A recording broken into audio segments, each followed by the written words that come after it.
हमालिया का खोया हुआ शहर उसरार हिम्मत और एक कदीम राज की एक तसव्वुराती महम जोई की कहानी। हमालिया रेंज के कल्ब में ऊंचा, जहां बादल धुंधली चोटियों से चमटे रहते हैं और हुआ एक कदीम ताकत के साथ गूंजती है। वक्त से छिपे हुए शहर के बारे में अफसानवी सरगोशी, सुनहरी स्पायर्स का शहर, क्रिस्टल पानी और अब्दी हकमत। बहुत कम लोगों को यकीन था कि ये मौजूद है। बहुत कम लोगों ने उसे ढूंढने की हिम्मत की। लेकिन 17 साला आर्यान मुल्क के लिए ये अफसाना एक कहानी से ज्यादा था। ये एक वादा था। आर्यन हमालिया के दामन में एक छोटे से गांव में पले बढ़े। इसके दादा, जो कभी हमालिया के एक मशहूर मुतलाशी थे, बरसों पहले एक महम के दौरान गायब हो गए थे, अपने पीछे सिर्फ एक पहना हुआ चमड़े का जरीदा और आधा जला हुआ नक्शा छोड़कर। नक्शे में अजीब और गरीब निशानात थे। एक कदीम रस्मुल खत आर्यन नहीं पढ़ सकता था और जड़वां चोटियों के दरमियान तुलुआ होने वाले सूरज की अलामत थी। उसमें वो अल्फाज भी थे जो इसके दादा ने आखिरी लिखे थे, शंभल्ला मौजूद है, उसे ढूंढो और तुम मुझे मिल जाओगे। गांव वालों ने उसे खबरदार किया। बहुत से कोशिशें की हैं, कोई वापस नहीं आया।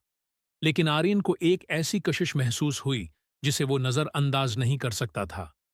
जब जलजले ने उसके गांव के करीब एक कदीम पत्थर की गोली का पता लगाया जिसमें सूरज और जड़वां चोटियों की अलामत थी, आर्यन को मालूम था कि अब वक्त आ गया है।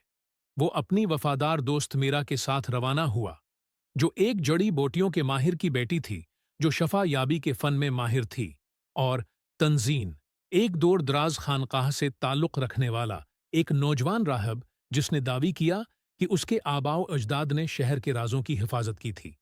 सफर खतरनाक था। उन्होंने बर्फीली नदियों को पार किया, गुदार चट्टानों को पिवसत किया और बर्फानी तौदे से बच गए। अजीब ओ गरीब निशानात नजर आने लगे।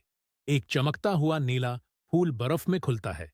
चट्टान की दीवारों पर परों और सींगों वाली मखलूक की उठारा नक्श व नुगार और खौफनाक आवाजें जो नामालूम जबानों में सरगोशी करती हैं।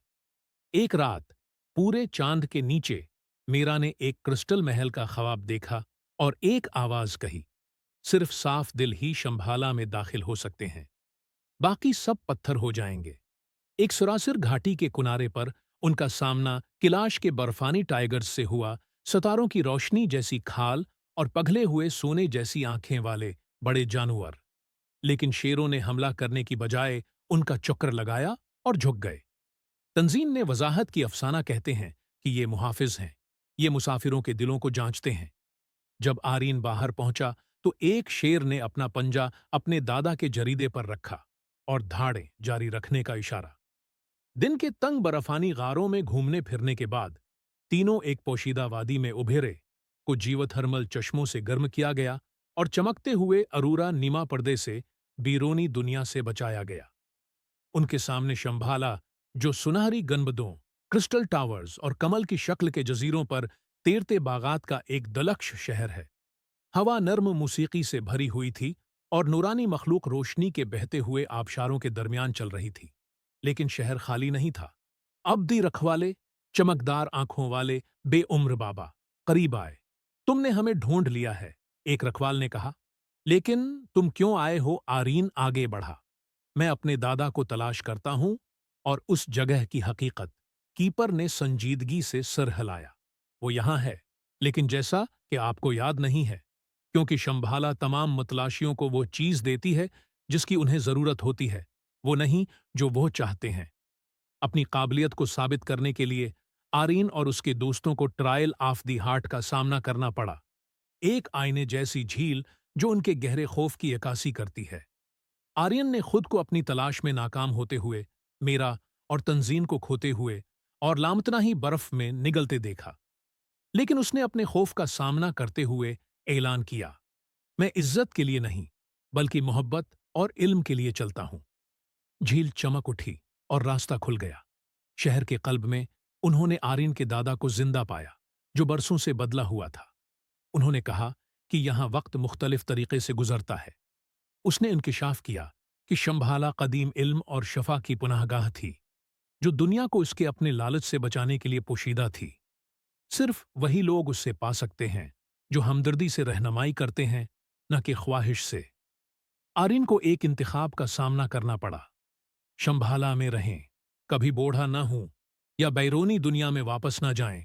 उसने वापस जाने का इंतखाब किया, सिर्फ हिकमत और शंभाला के मुकद्दस दरख्त से एक बीज लेकर, जो कि अपने लोगों की जमीन को ठीक करने का तहफा है। वापस गांव में आर्यन ने बीज लगाया और कुछ ही दिनों में एक चमकता हुआ दरख्त उगाया। इसके फल बीमारी को दूर करते हैं और उसके फूल सुकून बख्शते हैं। खोया हुआ शहर एक बार फिर अफसानवी शक्ल में धंधला गया, अगले खालिस दिल के इंतजार में उसे तलाश करने के लिए। और फासले पर जड़वां चोटियां खामोशी से अपने अब्दी राज की हिफाजत करती रहीं। देखें दोस्तों, अगर आप हमारा चैनल सब्सक्राइब कर देंगे तो आपका क्या जाएगा, आपके YouTube चैनल पर सिर्फ एक सब्सक्राइब बढ़ जाएगा, लेकिन उस सब्सक्राइब की वजह से मेरी लाइफ सेट हो जाएगी। दोस्तों please subscribe to watch my videos. Thank you.